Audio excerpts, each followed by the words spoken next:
Eu sou Menon, ex-integrante da Seleção Brasileira de Basquete e estou aqui no Herança Olímpica.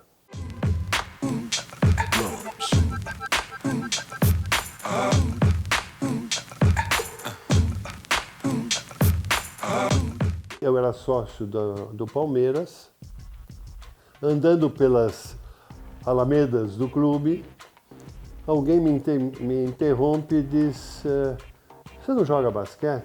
Falei: não sei. Não, então vem aí tal data que você vai aprender. Naquele dia, naquele horário pré-marcado, eu fui para lá. Aí os meninos realmente... Eu era o mais alto, mas eu não tinha meninos mais altos. E eu comecei então a me introduzir no basquete do Palmeiras.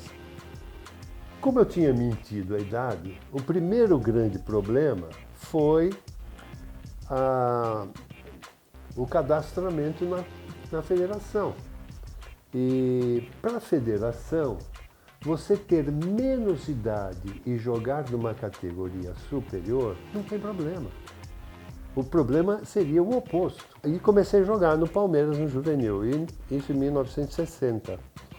Acabei sendo o segundo cestinha, o vice-cestinha do campeonato juvenil.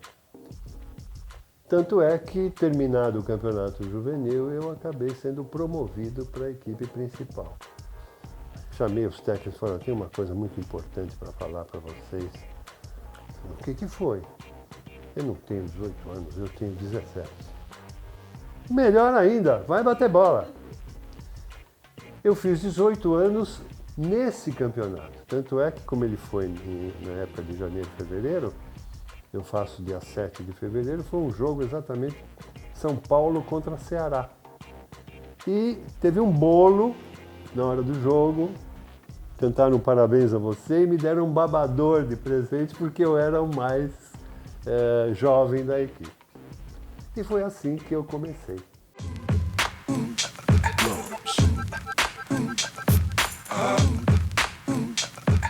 Convocado fui.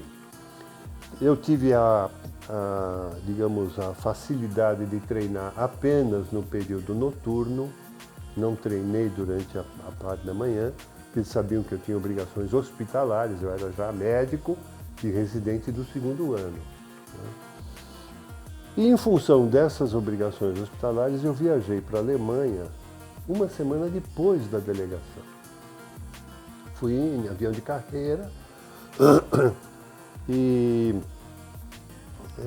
quando cheguei em Munique, tinha um carro me esperando para me levar para a vila. E a pessoa que foi me buscar disse: olha, o Major Silvio de Magalhães Padilha, que era o chefe da delegação, quer conversar com você logo que você chegar na vila. Nunca me passou pela ideia o que ele iria falar. Bom, eu estou indo depois, sei lá o que ele vai me falar. Bom, chegando na vila, uma maravilha, fantástica, lindíssima,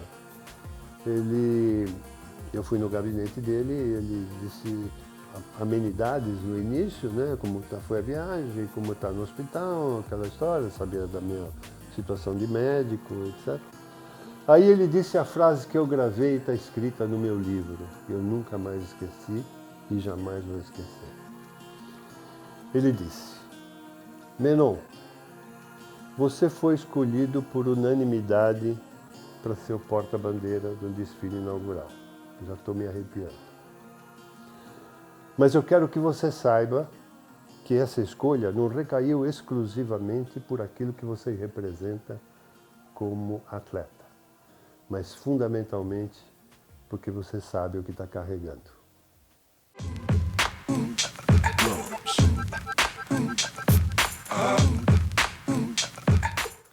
Foram muitos, né? Quer dizer, primeiro a minha família, sem dúvida, o apoio do pai e mãe foi fantástico, extraordinário, etc. Né? Inclusive na associação entre o esporte e a medicina, que eu estudei junto, né?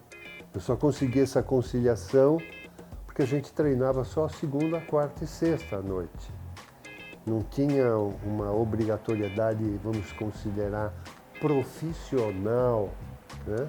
Todos os atletas tinham as suas atividades profissionais. E a gente treinava segunda, quarta e sexta à noite, das 8 às 10. E os jogos eram nessa ocasião. Algumas dificuldades quando eu tinha que viajar. Saí do Brasil para disputar alguma competição e a minha mala era extremamente pesada de livros de medicina, porque lá na concentração eu aproveitava para ficar estudando e só consegui conciliar e fazer as provas, etc., porque os professores foram um dos que me ajudaram, porque eles permitiram que eu fizesse provas antes de viajar ou depois que eu viajar, que eu tivesse voltado.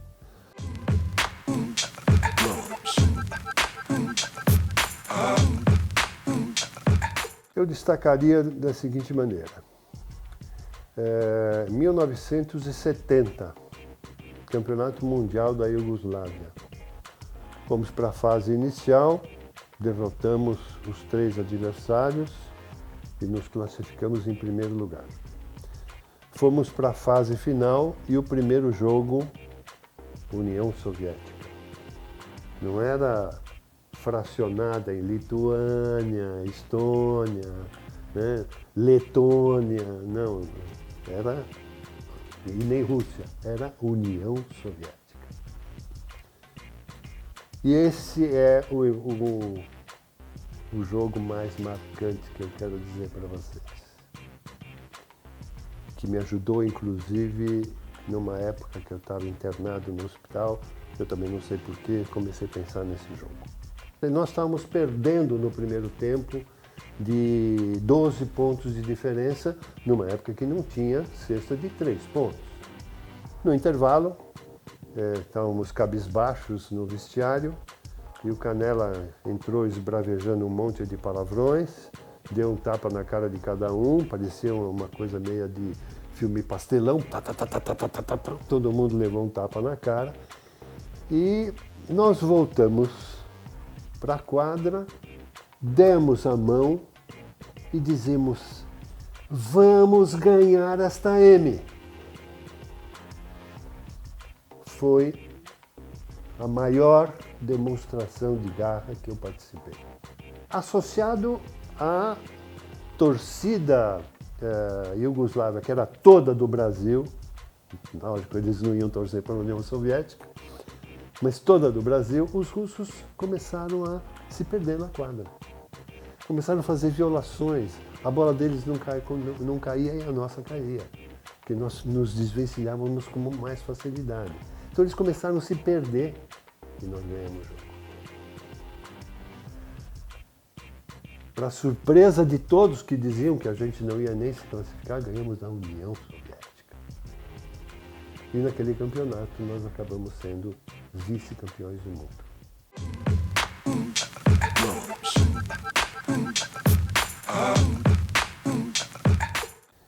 Eu tive uma doença chamada Síndrome de Guillain-Barré, que está na moda agora por causa do vírus Zika, mas na minha época não, é uma síndrome, ou seja, que não tem uma causa definida. E tem um fator desencadeante que no meu caso ninguém descobriu, e em pouco mais de 24 horas eu saí de normal para tetraplégico. Eu fiquei tetraplégico. 4 meses de internação hospitalar, sendo 2 deles dentro da UTI, e uma fase de intubação consciente. Ficar intubado consciente é uma coisa terrível. Mas não me entreguei. Eu treinei quando estava com o tubo na garganta consciente para tirar o tubo e não ter que receber uma traqueostomia. A fisioterapia eram 4 por dia, uma delas era às 2 horas da manhã. Eu era acordado e dizia, e o fisioterapeuta: como é que é, doutor? Vamos nessa? Vamos. Então faz 5 exercícios desse movimento. Eu fazia 8. Então, agora faz 10 desse. Eu fazia 15. E não sei porquê, eu tinha lido um livro chamado Sobrevivi para Contar, que é da Immaculée Libasija, que conta o massacre de Ruanda. Esse massacre, essa autora, ela demonstra na sua redação uma fé no Criador extraordinária. E aquilo me contaminou um pouco. Recebi naquele dia uma visita de um colega do clube, portador de uma patologia muito grave e que veio me dar força. E tudo aquilo foi se somando, e eu não sei porquê. Eu não estava dormindo. De repente, eu me vi em quadra contra a União Soviética, naquele dia. Gritando, pega, não deixa, marca, pula, ataca, faz isso, faz aquilo. Eu joguei naquele dia novamente. E no dia seguinte eu falei para minha mulher, acabou a depressão. Hoje é um divisor de águas. Não vou mais ficar depressivo. Vou lutar cada vez mais. Caros companheiros basqueteiros, estou aqui numa situação honrosa de poder expressar algumas coisas para vocês. Vou torcer loucamente. Quero que vocês tenham que vocês continuarão tendo a garra, a dedicação e a honra de vestir a camisa verde e amarela.